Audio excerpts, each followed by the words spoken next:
What's the word, YouTube fam? Welcome back to the channel. It's your host, Jay Wade, and you are now tuning into Wait a Minute TV. So today I'd like to give you all my review of Silo Season 2, Episode 8, entitled The Book of Quinn.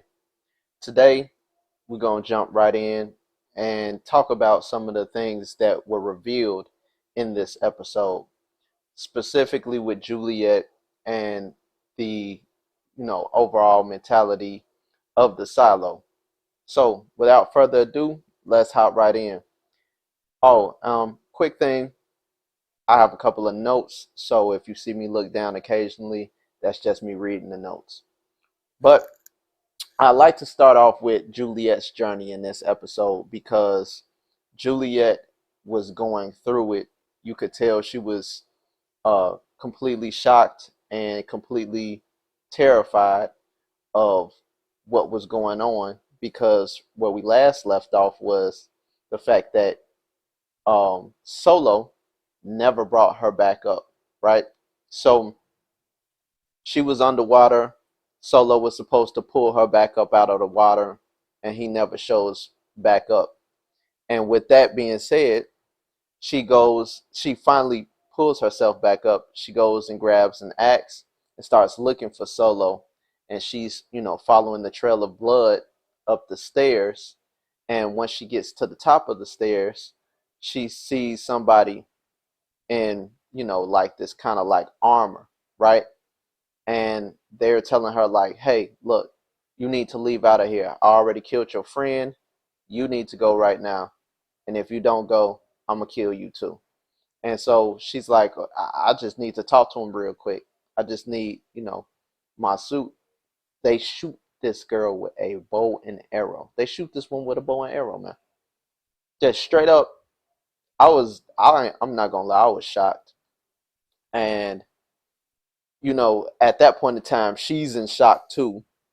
And that's when, stuff really starts to really kick off in my mind. And I'm like, wait, I'm thinking that her and Solo were the only two people that were in this silo, which made me question, like, okay, so who else lives in the silo, right? So fast forward, she patches herself up, she regroups, and then she creates a shield to protect herself. And she finds what is seemingly a dead body on the floor. Well, come to find out, this dead body is not so dead after all. And as soon as she pokes it to see if it's, Solo, this person gets up and starts attacking her, right? So they're attacking her. She gets into a whole brawl with them. And she's finally got this person, whoever this person is, pinned down and, removes their mask. And then she's approached by two other people, one of which is the same person who shot her with the bow and arrow before. And they tell her, you make one move, I've already put a bow and arrow in your chest. The next one is going in your head or your heart. Something, it was either or, I don't remember which one, but I know it was something that will ultimately end her. So that's where we left off with Juliet. And now I'm wondering, like, okay, so are these people from this silo, or are they from a different silo and they're maneuvering from silo to silo? Like, who are these people? Because remember, we originally thought it was just Solo and Juliet in this silo. So we got a cliffhanger on that, and I'm sure in the next episode we'll get more revelation on that. But moving forward, I'd like to continue with talking about Lucas's journey, because with Lucas, I think that his journey was in this episode the most interesting one for a couple of reasons. Um, he is now, the shadow of Bernard, and Bernard has sent him on a mission to go find some relics, some evidence that will, inevitably crack the code of Quinn, right? And so he's sent into Judge Meadows' old quarters, which is now, as we know, Judge Sims' new quarters. And, at first, there are guards from judicial telling him, hey, look, you can't be here. Sims told us to wrap this up. And he's like, look, this is my badge. I'm a level, blue, which we're all assuming means like he's high ranking, right? You all need to vacate. I've been sent here directly by the mayor, by Mayor Bernard, to look for something. And they're like, what? And it's like, it really doesn't matter to you all, it doesn't concern you all, and I don't even know, even if I did want to tell you, right?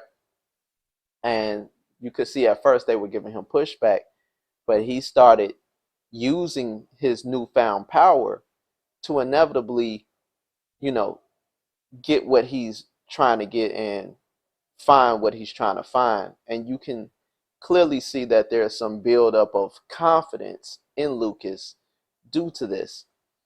And so, with that being said, he later um, finds out that there's a book, right, that he's been looking for.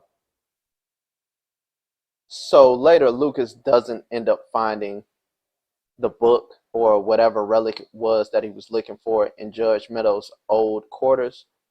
So he then goes on to uh, the descendants of Quinn, whom he starts to, interrogate and say, hey, look, I'm looking for an old relic. It's probably a book. It's really important. I need it from you now. And they're telling him, like, look, we don't honor the name of Quinn. We try to bury that in our past. Although we are Quinn's descendants, we want nothing to do with that name because he's failed the silo. And he was a failure to the silo. And so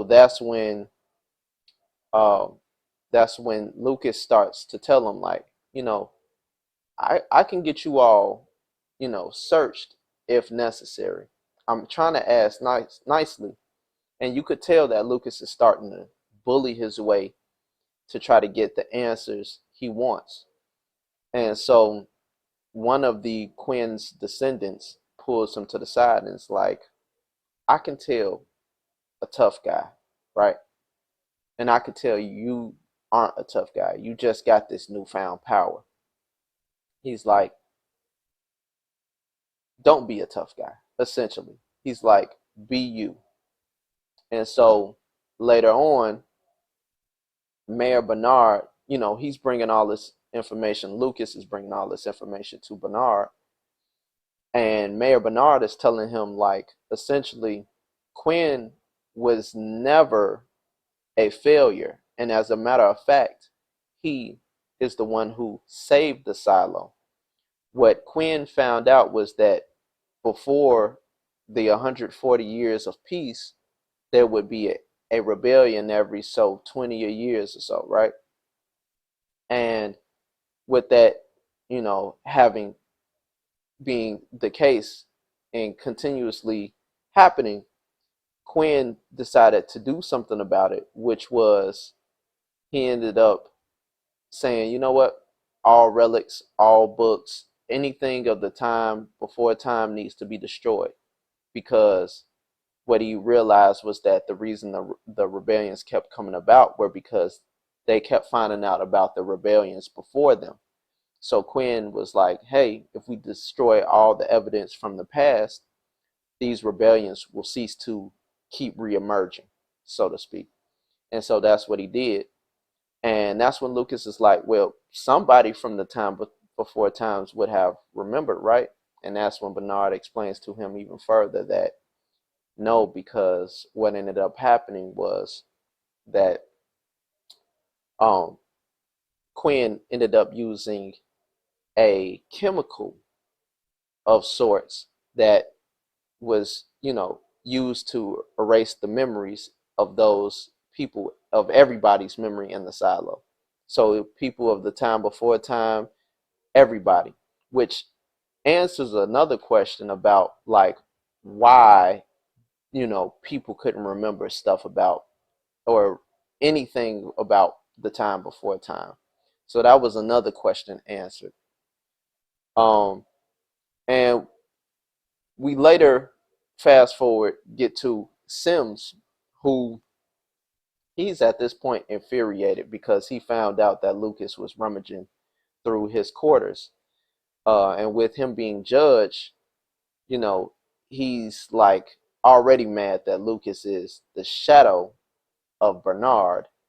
And so that's when Sims decides to meet up with the head of Judicial, the new head of Judicial, and he's asking him like, "Yo, what is Lucas up to, man? I need to know everything." And the head of Judicial is like, "Man, when you were working for Meadows when she was judge, how much did you really have to answer to her?"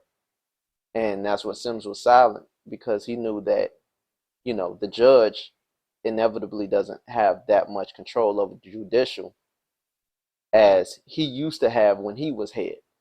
And so this is just fueling the fire even more to like Sim's frustration. Now let's get back to Lucas. Lucas goes back to the descendants of Quinn and he decides he's going to apologize. And he wants to apologize to the descendants of Quinn because he realizes the tough guy act isn't working out. It never was him. And he wants to go about getting the answers he needs in the correct way, in a more noble way. And so they essentially accept his apology and they give him the book that he's looking for, which ends up being a copy of the pact that uh, was owned by Quinn. And he receives this copy of the pact, and this copy of the pact allows him to solve the actual, uh, or at least solve a part of the actual code of Quinn, right? And what the first part that he solves reads is a message that says, if you've gotten this far, you already know the game is rigged. So that's the first piece of the code that he needs to crack. So, meanwhile, the head of Judicial is approached by Sim's wife, and she gives him a quick, talk about like, hey, you know, there's something suspicious going on with Bernard, and I need you to figure out what that is and report whatever it is to my husband, because what's going to happen is if we don't fix this, everybody in the silo is going to die. If we don't find out what he's up to, everybody in the silo is going to die. And so, he was reluctant to help out Sims. He's been reluctant to help out Sims, but she got to him. He later on meets up with Sims and lets Sims know like what everything he knows about what's going on with Lucas. And that's when he tells Sims, hey, look, I'm going to do you this one favor because I owed it to you. But after this, please stop having your wife come to me asking for favors for you. And me and you are done at this point in time.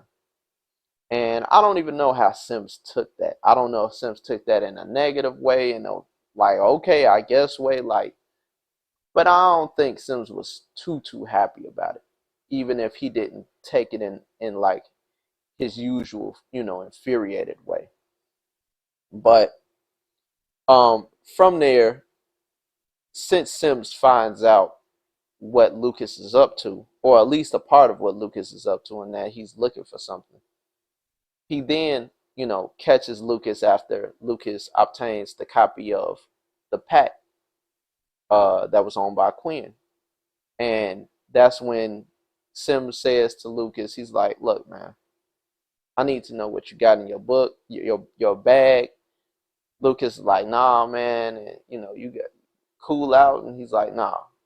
And he kind of just G snatches the book out of his backpack, finds out what it is, and then he's asking like, what does Bernard need with this? And Lucas is like, man, like, he trying not to tell him like what it is, and he's like, man, I don't even know, man. He's just trying to keep it. He's trying to keep himself as distant from Sims as possible, right? And so that's when Sims is like, um, look, Bernard, once he finishes using you for whatever he's using you for, you will inevitably be sent back to the mines. And you know, once you've been used up, you're gonna need some friends. And so that's when Lucas is like, friends like you, and he's just like, hey, look, I trusted Bernard too, and he essentially stabbed me in the back. He gonna do the same to you, pretty much. And then once that didn't work on Lucas, Lucas turns off and is like, yeah, look, I need to go. And as Lucas is walking off, Sims is like, yeah, don't your mom work in healthcare and in a hospital and wing such and so? And he's like, he just stops. He's like, it'd be awfully a shame if one of her patients was you. And that right there just shows that Sims still has that ruthlessness he had when he was the head of Judicial. And that let me know everything I needed to know about Sims, and that Sims is still, going to be him, right? So I do have a theory, and my theory is that Sims is right when he says Bernard will, you know, get rid of Lucas once he's done using them. But I think that it even goes even further than that, and that I think Bernard will end up killing, or at least trying to kill, Lucas everything, once the code is cracked and everything is truly revealed about the silo and the rebellion and the time before time. I think Bernard is going to kill Lucas because that's going to be too much for Lucas, like too much information for Lucas to handle. And I think Lucas would want to rebel once he knows what the real truth is, and Bernard can't have that for the sake of him holding the power in the silo. And so, speaking of Bernard, he's really on some sneaky stuff in this whole episode. He goes to the utilities closet and he sends out an email to Walker. And this email is to get Walker to come to the utilities closet to fix something that was deemed malfunctioning. And so um Walker, she goes right into it. She draws right into the bait. Shirley's like, look, man, this sounds like a setup. Walker's like, I'll be fine. Don't worry about it. I'm finna go see what it is. Lo and behold, it was definitely a setup by Bernard, who is trying his hardest at this point to get some kind of information out of Walker, or anybody he can, but of course, specifically Walker, about what the rebellion is doing so that he can stop it ahead of time. And at first, Walker's like, I don't want to give you any information. But he tells Walker, look, you give me information about the rebellion, I'll make sure you see your lovely ex wife again. Right? And so at that point in time, Walker is in between a rock and a hard place because she's been telling the rebellion, look, you all need to break out my ex-wife out of Judicial, get her safe. And they're like, well, no, we can't do that. That's going to be even harder than getting the supplies that we inevitably need. uh, and you know that's going to be really essentially out the way for us. So Walker, being Walker, she agrees to Bernard's wishes, and she ends up snitching on the actual uh, rebellion, and lets Bernard know that they're headed to go get some more supplies, or steal some more supplies, which they get caught doing because she snitched. And Shirley lets her know, when she gets back down to mechanical, like, man, our rebellions got caught. I think it's a snitch in our camp, in our midst. And Walker's just staying silent. So she's not revealing herself. And Bernard ultimately wanted her to be his secret informant, and that's what she's agreeing upon, all for her ex-wife's safety and to be reunited with her ex-wife, which my theory is that Bernard's not going to reunite them. Bernard is essentially going to, or if he does reunite them, he's going to essentially lock them up together, right? And so, um, yeah, pretty much, um, outside of that, we see that Sheriff Billings, he, is having a crisis of his own. He doesn't know what to do in this time of like conflicting information. The rebels want him to work for him, work with them rather. He's approached by Shirley, who's telling him like, look, you need to work with us. And he's like, only as far as the pack will allow. And she's like, forget the pack. The people who wrote the pack and people who enforce the laws of the pack aren't even living strictly by the laws of the pack. And she's telling him essentially, man, it's time for you to stand up against this BS. And outside of that, his wife also finds out that he's had a relic that essentially shows a picture of the time before time, and she gets upset with him that he kept this from her all this time. And so she forces him to show her, and he eventually shows her, and he just breaks down and she breaks down crying, and he's telling her like, man, I don't know what to do. As the sheriff, I don't know what to do. I don't know if I should continue living by the pack or, help the rebels because there's so much conflicting information he's getting. And so with all that being said, from this episode, what do we know?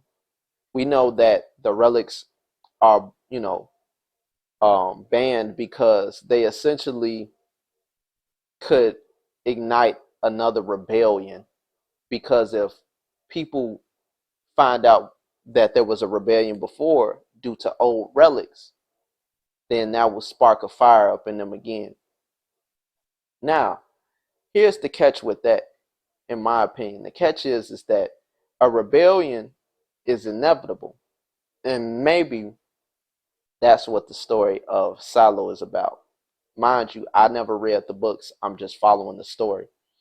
But maybe that's what the story of Silo is about, is that there's always going to be a rebellion no matter how much you try to hide, no matter what you try to conceal. It's always going to be a rebellion. And so we also know that Quinn was a hero and not a failure. He ended up, causing 140 years of peace instead of causing failure to the silo. We also know that, the second silo uh, has people dwelling in it, right? Like I said before, who are these people? Do they live in that silo? Are they from that silo? Are they hopping from silo to silo like Juliet? We don't know. And at this point in time, we don't have enough information to tell either or. And then pretty much, people's faith has been tested uh, in this episode. Juliet's faith has been tested because now Juliet doesn't even know if she's going to be able to get home. She doesn't know if she's going to be able to get the suit back. She doesn't know what's going on. So her faith's been tested. Sheriff Billings, his faith has been tested because, he doesn't know what to believe. He doesn't know if he should believe in the law of the silo or believe in what, the rebellion stand for. And then also, last but not least, we don't, Walker, she doesn't know what to do in this situation. And her faith has been tested because now she's working under the thumb of Bernard and, you know, trading on her own people. And we know very well that Walker does not believe in Bernard or, the law of the silo. So that's all I have as far as that. Let me know what you all think down in the comments. Let me know your theories. Please like, share, and subscribe. Uh, and yeah, spread the word if you like this content. But until next time, YouTube fam, I'm out.